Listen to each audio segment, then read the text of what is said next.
It was a cold December morning in Burlington, Vermont. Detective Rachel Mercer arrived at the police station earlier than usual, her breath visible in the frigid air as she hurried from her car. The station was already buzzing with activity despite the early hour. Something big had happened overnight. "What's going on?"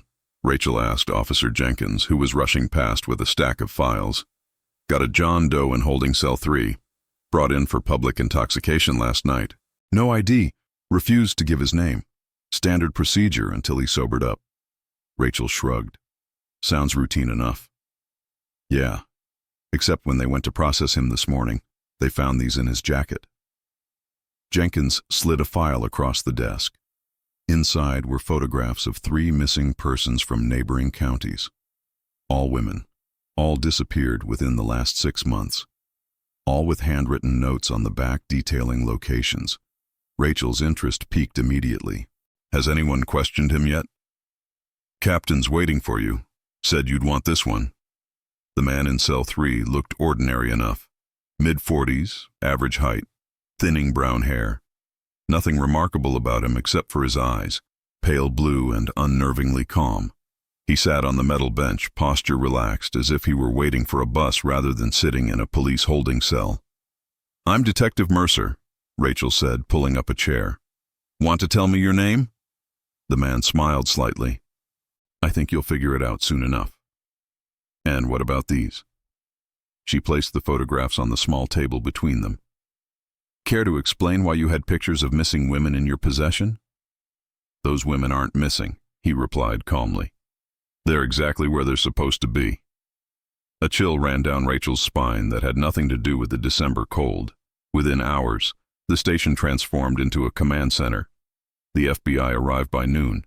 The man's fingerprints didn't match any in their database, which was strange for someone seemingly involved in multiple disappearances. By evening, they'd assembled a task force to investigate the locations noted on the photographs. Rachel studied the man through the two-way mirror.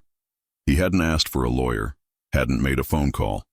Just sat there, occasionally glancing at the mirror as if he knew exactly who was watching him and was enjoying their confusion.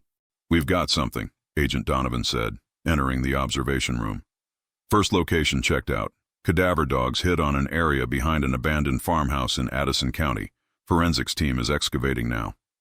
The first body was found at midnight. By dawn, they'd recovered 2 more, exactly where the notes indicated. The case exploded across national news. Burlington John Doe connected to 3 murders ran the headlines, but they still didn't know who he was." On day 3, Rachel entered the interrogation room with a new strategy. "We've identified the victims, Melissa Turner, Sarah Bennett, and Rebecca Hayes. All reported missing by their families. All found exactly where you told us they would be." The man nodded slightly. "And now you want to know who I am." "That would be a start." He leaned forward. "Check missing persons cases from Deerfield, Illinois, June 1998. Thomas Elliott." When the results came back, the station fell silent. Thomas Elliott, age 8, disappeared from a shopping mall while his mother was trying on clothes in a department store. Despite an extensive search and national media coverage, no trace of him was ever found. The case went cold after 2 years. "So you're claiming to be Thomas Elliott?" Rachel asked during their next session. "A boy who disappeared 27 years ago." "I'm not claiming anything," he replied. "I'm simply pointing you in the right direction." DNA tests were expedited. The results couldn't be denied. The man in their cell was indeed Thomas Elliott, the missing boy from Deerfield, Illinois. But that only deepened the mystery. What happened to him? How did he go from being an abducted child to a man connected to multiple murders? Rachel brought in photographs of Thomas before his disappearance, a smiling boy with the same pale blue eyes. "What happened to you, Thomas?" For the first time, emotion flickered across his face. "Raymond Miller happened to me."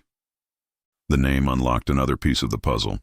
Raymond Miller had been a person of interest in several child abductions across the Midwest during the late 1990s, but was never charged due to insufficient evidence. He died in 2015 from pancreatic cancer. "He took you?" Rachel asked. Thomas nodded. "Me and 11 others over the years. Kept us in a compound in rural Michigan, off the grid. no neighbors for miles. The interrogation now shifted from Thomas as a suspect to Thomas as both victim and perpetrator. His story unfolded gradually, each revelation more disturbing than the last. Miller had created a twisted family unit with the children he abducted, isolated them completely, homeschooled them, taught them that the outside world was dangerous and corrupt, that only he could protect them. Classic cult leader tactics, but inflicted on children too young to resist the psychological conditioning. "When did you escape?" Rachel asked. "I didn't," Thomas replied. "Not until Miller was dying. By then I was 25, had never been to a proper school, never had friends, never used the internet. My entire world was that compound and the others." As Thomas's story continued to unfold, a grim picture emerged. When Miller became ill, the dynamics in the compound changed. The older captives, now adults themselves, began fighting for control. Some wanted to leave, others were too afraid of the outside world. Violence erupted, and when Miller finally died, the fragile system he'd created collapsed entirely. The other children Miller took, where are they now? Rachel asked, dreading the answer. Some ran, some stayed at the compound, some couldn't handle the freedom and took their own lives. Thomas paused, and some became like him. The investigation expanded rapidly. State police raided the compound in Michigan, finding it abandoned but with evidence corroborating Thomas's story. Records were discovered, names of other victims, locations where Miller had operated before establishing the compound, and connections to the 3 women found buried where Thomas's notes had indicated. "These women," Rachel said, placing their photographs on the table again. "They weren't random victims, were they?" Thomas's face remained impassive. Melissa Turner worked as a social worker in Chicago. In 2018, she interviewed a boy who showed signs of abuse but did nothing. The boy later died at his father's hands. Sarah Bennett was a school principal who ignored bullying that drove one of her students to suicide. Rebecca Hayes was a nurse who stole medication from a hospital, resulting in a patient's death. "So you appointed yourself judge, jury, and executioner," Rachel said. "No," Thomas replied. "I'm just cleaning up the mess that people like you allow to happen." As days turned to weeks, the full horror of the case unraveled across multiple states. Thomas Elliott wasn't the only one of Miller's children who had turned to violence. 3 others had been identified, responsible for similar crimes across the Midwest, targeting people they deemed responsible for failing to protect children. Rachel found herself in the bizarre position of trying to understand a man who was both victim and monster. The psychological evaluations painted a picture of someone with severe trauma, whose moral compass had been completely warped by his upbringing in captivity. "Miller taught us that the world doesn't protect its children," Thomas explained during one session. "When we finally saw the outside world, we discovered he was right about that, if nothing else." 6 weeks after his arrest, as prosecutors prepared their case, Rachel visited Thomas one last time. The media frenzy had somewhat subsided, replaced by lengthy think pieces about trauma, responsibility, and the failures of the system that had never found these abducted children. "They're transferring you to federal custody tomorrow," she told him. Thomas nodded. "I know. I've been wondering something. Why now? Why allow yourself to be arrested? You were careful enough with the other crimes.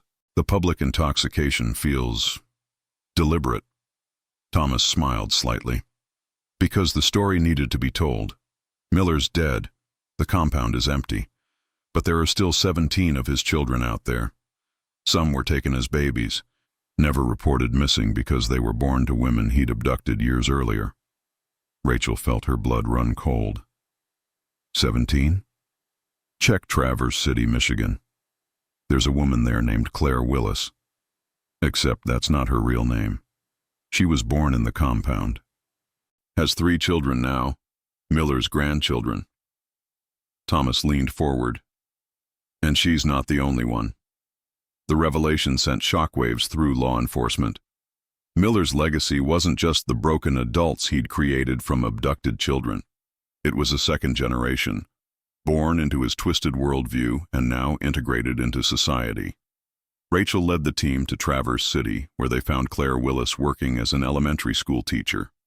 Just as Thomas had said, Her children attended the same school. They appeared normal, happy even. But their mother had never known a world outside Miller's influence until she was 16. The web expanded further. Other second-generation children were identified across 5 states. Most were completely unaware of their origins. Their parents, Miller's original victims, had hidden the truth from them, trying to give them normal lives despite their own damaged psyches. Back in Vermont, Thomas awaited trial calmly. The case had become much bigger than the 3 murders he'd committed. It had exposed an entire hidden community of victims turned perpetrators, carrying out what they believed was justice for children failed by the system. In her final report, Rachel wrote, "The most disturbing aspect of this case isn't what Thomas Elliott did, but why he allowed himself to be caught. He wanted us to find the others, not to stop them, but to understand that they exist. To know that throughout ordinary communities, there are those watching, judging, and sometimes punishing those they believe have failed to protect children. Thomas Elliott doesn't see himself as a murderer. He sees himself as a consequence." When the trial finally began, the courtroom was packed with journalists, psychologists, and family members of both Thomas's victims and the other children who had disappeared decades ago. The prosecution had a strong case for the 3 murders. The defense argued diminished capacity due to decades of captivity and psychological torture. Rachel testified for 6 hours, detailing not just the evidence against Thomas, but the complex web of trauma and twisted morality that had created him. When asked if she believed Thomas knew right from wrong, she paused before answering. "Thomas Elliott understands the difference between legal and illegal," she said carefully.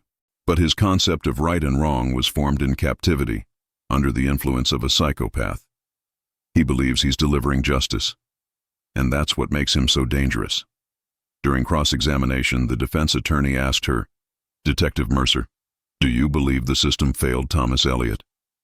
Rachel looked directly at Thomas before answering. "Yes, we failed to find him. We failed to find any of them. And that failure created something worse than what took them in the first place."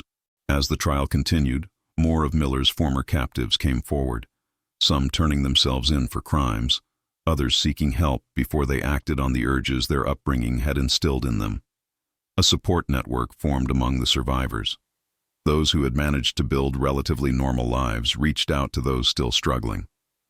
Thomas watched these developments from his cell with apparent satisfaction. During one of Rachel's visits, he finally explained his true motivation. "I knew I'd be caught eventually," he said, "but I needed a platform, a way to expose Miller's legacy that couldn't be ignored. These murders gave me that. Now the others are getting help instead of continuing what Miller started." "So you sacrificed yourself," Rachel said skeptically. "I sacrificed my freedom," Thomas corrected her. "But I was never free to begin with. None of us were." The jury deliberated for 9 days before returning with their verdict. Guilty of 3 counts of first-degree murder, but with a recommendation for psychiatric treatment rather than standard incarceration. Thomas showed no reaction as the verdict was read. Afterward, as he was being led from the courtroom, he caught Rachel's eye and nodded slightly. It wasn't until months later that she understood the significance of that gesture. While serving his sentence at a secure psychiatric facility, Thomas became an invaluable resource for FBI profilers working cases involving cult deprogramming and child abductions. His insights helped locate 5 more children who had been taken by individuals using methods similar to Miller's. The case changed how law enforcement approached long-term missing children cases, creating new protocols for considering what happens to victims who grow up in captivity and eventually integrate, or fail to integrate, back into society. 3 years after Thomas's conviction, Rachel received a letter from him. It contained just one sentence. "Claire's oldest son has started watching people." The warning was clear. Miller's legacy continued into the next generation. The psychological damage didn't end with his death or with the discovery of his victims. It had become a hereditary trauma, passing to children who had never even met the man. Rachel immediately contacted the team monitoring Claire Willis and her family. Enhanced supervision was implemented, and psychological intervention was offered, not just for Claire's children but for all the second-generation descendants of Miller's victims. Thomas Elliott remained an enigma to the public, portrayed as both monster and victim in countless books, documentaries, and academic studies. But to Rachel and the others who had worked the case, he represented something more complex, a warning about cycles of abuse and the long shadows cast by trauma. In the end, the man they discovered in that cell wasn't just a murderer or a missing child grown up. He was the result of a catastrophic failure of law enforcement, of social services, of society itself. And his emergence from the shadows forced a reckoning that was long overdue. As Rachel reviewed the case files one final time before they were archived, she reflected on what Thomas had told her during their final meeting before he was transferred to the psychiatric facility. "The scariest part isn't what happened to us," he had said. "It's that it could happen again. Right now, somewhere, there's another Raymond Miller creating another generation of us, and no one will know until it's too late." Those words haunted her more than any crime scene ever had, because she knew they were true.